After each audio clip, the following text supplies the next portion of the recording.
Welcome to the first of many different little short videos that go over the chapter sections in your book. Please remember, these are very short summaries of what's going on in the textbook. I do not go into much detail. So if your goal or hope is that you can just listen and watch these videos and you don't need to read the textbook, that you'll still do okay in class, odds are you're probably going to bomb the test. There's going to be way more information in the textbooks that I will not go over in these videos. Again, this is just a short summary of what's going on. So in chapter 2-1, they basically introduce you to the states of matter and mixtures. Again, this is something you probably have known since elementary school. So our states of matter include solid, liquid, gases, and there's a fourth state called plasma. You really don't need to worry about the plasma. Plasma is found in areas like flames, stars, even in our atmosphere.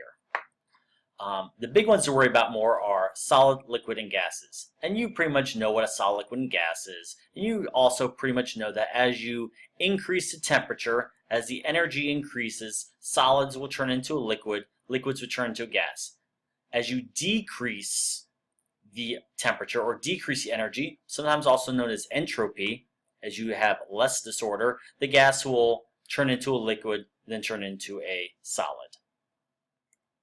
Speaking of solids, solids are matter that retains its shape and volume. So for example, this spoon here and this steel ball. No matter where you put the spoon, if you put the spoon in a cup, if you put the spoon in a bowl, no matter where you put the spoon, it's always going to have this shape and it's going to have its own volume. It's never going to change unless you physically break it or something like that. The same is true for the steel ball. Now the reason why that solids are always having the same shape and volume is because the particles, aka the atoms, are very closely packed together. So for example, this is a picture of salt, sodium chloride. Notice that the sodium and the chlorine atoms are very tightly packed together. Liquids, on the other hand, do maintain a constant volume, but the shape changes to whatever the container is. So here we have two green liquids that are the exact same volume. Let's just pretend they're 500 milliliters. So both of these have 500 milliliters of liquid.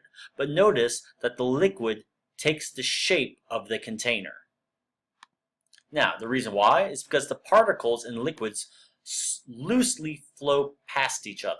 They're still kind of close together, but they just flow over one another. In gases, however, the matter does not retain its volume, nor does it retain the shape.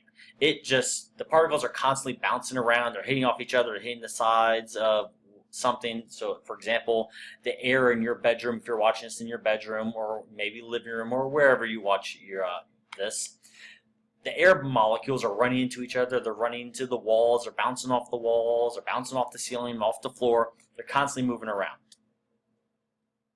I can watch this for a very long time. I find it very entertaining.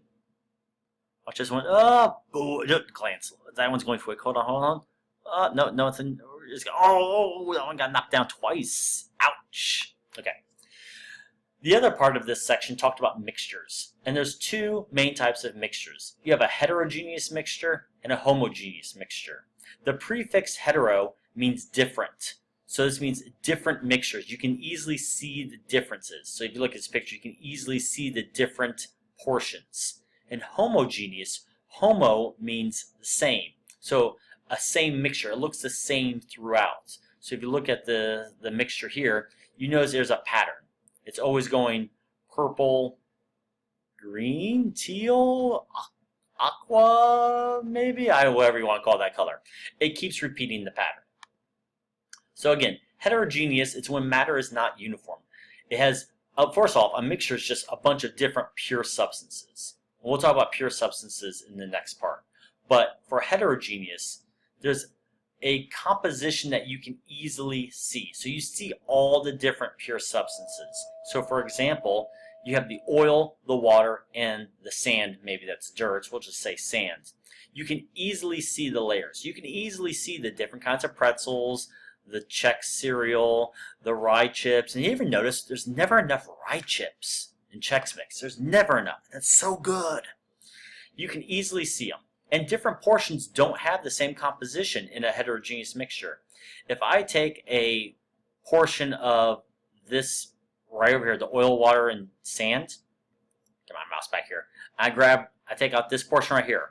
This will give me a lot of water, a little bit of sand, and a little bit of oil. But if I take another portion, probably equal size, of right down here, this gives me about half the water, all the sand, and no oil. So even though the portions are the exact same size, they don't have the same composition. This is the complete opposite of a homogeneous mixture. Again, this is when matter is uniform. Different portions have the same composition. And also, before I get any further, I just want to say this. This is also, I just learned this year. Homogeneous mixtures, also called solutions, which I knew, but a solution does not necessarily mean liquid. A solution is a liquid, it can be a gas, or it can even be a solid. So homogeneous mixtures are also called solutions, and they can be solid, liquids, or gases.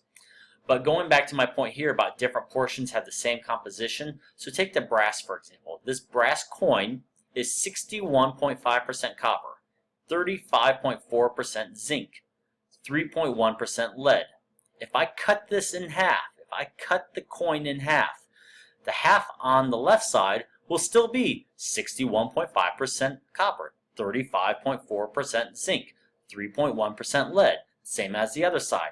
If I cut that piece in half, each of those halves are going to be the same composition. That's what it means to be homogeneous. It's uniform composition.